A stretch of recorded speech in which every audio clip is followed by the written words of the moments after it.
Thanks for inviting us in. It's now 11 o'clock. Right now, the threat of flash flooding is the last thing anyone here in Indiana needs. But heavy downpours are back in our already saturated state. We've got team coverage for you tonight. Logan Gay is in Carmel, where people are getting back on their feet while bracing for this added water. And Angela Buckman is tonight keeping a close eye on the radar. Angela, do we have any watches or warnings in effect? Scott, we have the flood watch and several warnings at this hour, so that's where we're going to start this evening. What we don't want to see on radar, rain heavy at times falling across parts of central Indiana. And to answer the question, yes, a good part of the area under that flood watch, that's this darker green color. The brighter green colors from Marion County to southern Hamilton into southern Boone, back into portions of Fountain County and Montgomery. Those are aerial flood warnings for the county. And then we have flash flood warnings that are highlighted in red. In fact, these warnings go until 2 a.m. for Madison and Tipton counties and portions of Clinton, Fountain, Tippecanoe, and Warren until 11:15. Tracking some heavy rain from Greencastle all the way east to Mooresville, east into Shelbyville and Rushville. The rain is going to continue to fall. For how much longer? I'll have that answer in the full forecast. All right, we'll see you in a bit, Angela. Thanks. So ahead of tonight's rain, the city of Carmel installed a temporary dam as they work on another near the Hazel Dell Parkway Bridge after it partially collapsed near 106th Street. Today, city leaders and the National Guard provided an update for us on that project. Our Logan Gay joins us live tonight at 11. So, Logan, how is the weather out there right now? Well, Scott, it's starting to pick up a bit. On our way, it was raining heavy. When we got here, it lightened up, but now it's starting to pick back up. But right now, we are on the other side of the barricade that leads to the Hazel Dell Parkway Bridge. You can see it right here. And if you swing this way, you can see the road leading to the bridge. It says, "Do not enter, subject to prosecution," telling people no looky-loos to come over this way. Now, earlier today, National Guard members dropped by helicopter 2,000-pound sandbags to protect this area. The city says the temporary dam is now fully in place and stretching across the entire flow of water. In a post on social media, the city announced the sewage main is still intact and all utilities are still working. And so here's a few more updates for you. Officials said the city drinking water is safe, and Carmel mayor says she believes around 41 homes still do not have power of the 215 affected. And while all of this work continues, city leaders say it's important residents stay out of the way while they work. We did sign an order at the commissioner level under a disaster declaration that all people are to stay off of White River until further notice. Conditions were extremely dangerous, still are dangerous south of 116th Street.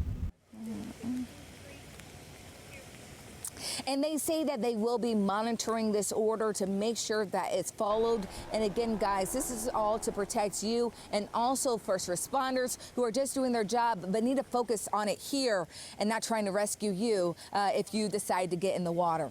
Scott, back to you. All right, Logan Gay and Carmel, thanks so much for that live report. Now to Noblesville, where the city engineer told us today the infrastructure there looks very good. In fact, she says there are just a few things here or there that need simple fixes. And the mayor tells us tonight they are constantly assessing for safety.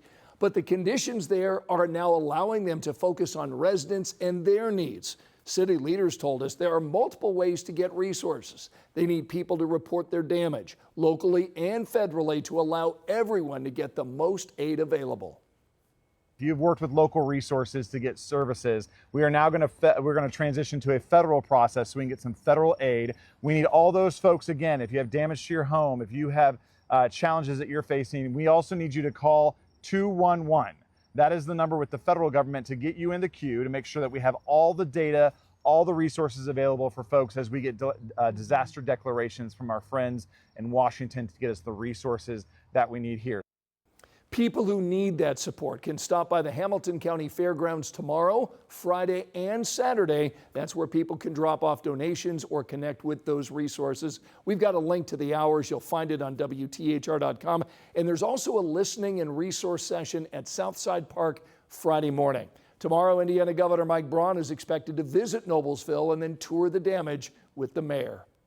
Tonight at 11, FEMA is now on the ground in Anderson. Their crews will also influence what kind of federal aid that our state will get. They were joined by representatives from the Indiana Department of Homeland Security. FEMA will take their reports back to President Donald Trump.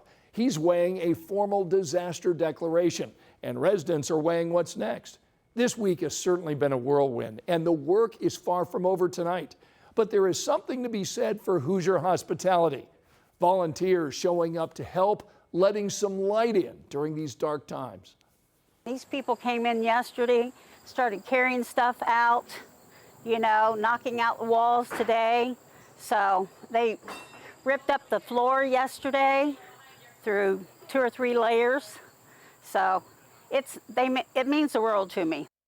The mayor told us the city assessed 600 homes for flood damage in Anderson alone. Well, federal help in places like Anderson may take some time, but right now there are people showing up every day helping neighbors.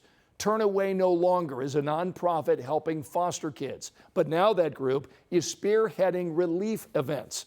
Tracy Walters runs the show, coordinating donations and distributions. That's despite being a flood victim herself. That's what I was called to do, and that's what we should do for our communities. I don't like to make it about myself, so my husband's been dealing with our home. We lost everything in our home and possibly our home, but that's okay. We're blessed and still alive, and we're able to still do this for our community. What an amazing attitude. And we also talked to a man who runs a youth organization helping keep Anderson kids on track. He brought the kids by to help out. Because you see here, it's about help. How can we give too? And it's just helping young people understand that they are still a resource. Regardless of how young or how old they are resources. So it's great to see. Organizers will be back at it tomorrow and Friday. You can see the location and times if you go to WTHR.com/flooding. Well, we are seeing that kind of support all across our state. Here in Indianapolis, the people over at Lakefront at Keystone, an apartment complex on the north side, are collecting items for people affected by the floods. Things like water, clothing, phone chargers, and cleaning supplies, all going to the Washington Township Adult Center that is now doubling as a Red Cross shelter. Any monetary donations will go to the Indianapolis Foundation's Flood Relief Fund. Anything you can give, it all makes a difference right now. There are so many people hurting. I think just finding ways to support the local community is just so important. People can drop things off through 5 o'clock Friday night. The complex's office building is on Delegates Row, that's near 96th in Keystone. It is official tonight. Developers are now banned from bringing any new data center projects here to Marion County, at least for now. Alex Almanza is in the newsroom for us. So Alex, this is only a temporary pause, right? Scott, 16 months is how much time Indianapolis just has to put between where its data center rules are now and where leaders think they need to be. Opponents got the pause they wanted, but supporters say this isn't the right way to do it. The decision by the Metropolitan Development Commission was unanimous. There were 6 ballots cast. All 6 were yes votes. Starting immediately, developers aren't allowed to propose any new data center projects in Marion County. The pause allows time to research the impacts of the facilities. The Department of Metropolitan Development says they're bringing in a consultant to do some of that research and provide recommendations. Councilor Dan Boots says he's not against data centers. He just wants tighter regulations. It is the wave of the future right now with AI coming in. And there's also an incredible economic benefit in the long run. We just need to make sure that long run is worth it. He says the pause gives the city breathing room, but Councilor Michael Paul Hart says this is a step in the wrong direction. Look, we can walk and chew gum at the same time, right? We can figure these things out as they're coming in, but the worst thing we can do for the city is just bury our head in the sand and pretend like they don't exist. Hart thinks the DMD should go back to the case-by-case method. There's good ones and there's bad ones. There's good doctors and there's bad doctors, and there's good attorneys and bad attorneys. So how do you balance economic development and quality of life? That's a great question. We all want to grow. Decatur Township wants to grow. All of Indianapolis wants to grow. We just have to find a way of doing it ethically and morally. Randy Berryman has been fighting against Saby's project in Decatur Township. She hopes this helps craft a solid plan. We deserve our time now to craft an ordinance and work with everyone at the table that protects us and that protects Indianapolis and Indiana and makes it so that we can all grow. So even as the city pushes pause on any new projects, the 3 already approved data centers can still move forward under the old rules. This ban is in effect until at least New Year's Day 2028, of course, barring any decision to lift it earlier. Scott.